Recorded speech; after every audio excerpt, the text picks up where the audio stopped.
বছরের পর বছর চলছে সেতু নির্মাণের কাজ, শেষ হবে কবে জানা নেই কারো। 2018 সালে শুরু হয় নড়াইলের কালিয়ার নবগঙ্গা নদীর উপর কালিয়াবারৈপাড়া সেতু নির্মাণের কাজ। 6.5 বছরে 3 দফায় মেয়াদ বাড়ানো হলেও এখনও শেষ হয়নি সেতু নির্মাণের কাজ। এতে ক্ষুব্ধ স্থানীয়রা। ইঞ্জিনিয়াররা কি করলো আর সরকারিভাবে কি প্ল্যান করলো, কোনভাবে প্রোগ্রাম করলো, এই প্রোগ্রাম করার পরে কাজ শুরু হয়ে গেলে পিলার হারায় গেল, এরকম তো কোথাও দেখি নাই। ব্রিজের কাছে 7 বছর চলছে, কোনো পরিবর্তন হয়নি। আরও কতদিন লাগবে আর মানুষের কত দুর্ভোগ চলবে এর কোনো ঠিক ঠিকানা নাই। ত্রুটিজনিত নকশার কারণে এই ব্রিজের কাজ হয়নি।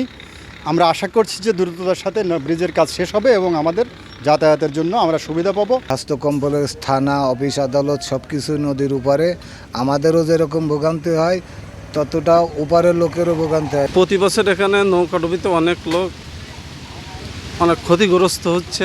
গত বছরও 2টা নৌকা ডুবে গেছে, মানুষ মারাও গেছে। সেতুটা হয়ে গেলে আমাদের অনেকটা উপকার হতো। ব্রিজটা চালু হইলে আমরা যে ব্যবসা বাণিজ্য করি, আমাদের মালামাল যাতায়াত করতে সুবিধা হবে, আমাদের খরচটা বাঁচবে। বিদেশ থেকে আমদানিকৃত স্টিল, আর্চ, স্প্যান সহ পাইলিংয়ের কাজ শুরু হয়েছে বলে জানায় ঠিকাদারি প্রতিষ্ঠান concrete and steel technologies limited. আর আগামী বছর জুনের মধ্যেই কাজ শেষ করার আশ্বাস সড়ক বিভাগের। নতুন মেয়াদে আমরা এই বছরের মে মাসে আমরা কাজ নিয়েছি।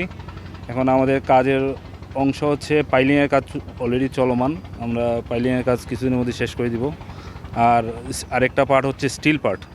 এই স্টিল পার্টেরটা হচ্ছে আমাদের বাইরে থেকে আমদানি করা হয়েছে এবং আমাদের যে ফ্যাক্টরি, আমাদের নিজস্ব ফ্যাক্টরিতে অ্যাসেম্বল হচ্ছে এবং এটা আমাদের যে চুক্তির যে নির্দিষ্ট মেয়াদ, আশা করি মেয়াদের মধ্যে আমরা শেষ করতে পারবো। নদীতে অনেক স্রোত এবং নদী অনেক চওড়া, এখান থেকে অনেক ভেসেল চলাচল করে খুলনার থেকে নড়াইলের দিকে আসে এবং এই কারণে পরবর্তীতে বাস্তবতার পরিপ্রেক্ষিতেই এই ডিজাইনটা চেঞ্জ করার আবার আবেদন আসে এবং এটা একনিক থেকে আবার অনুমোদন হয়। ডিজাইন ফল বলবো না, এটা বিআইডব্লিউটি এর ক্যাটাগরি বিভক্তের একটু ত্রুটি থাকতে পারে।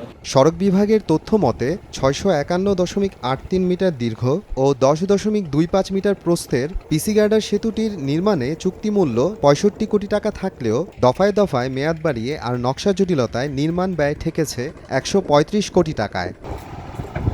সময় সংবাদ, নড়াইল।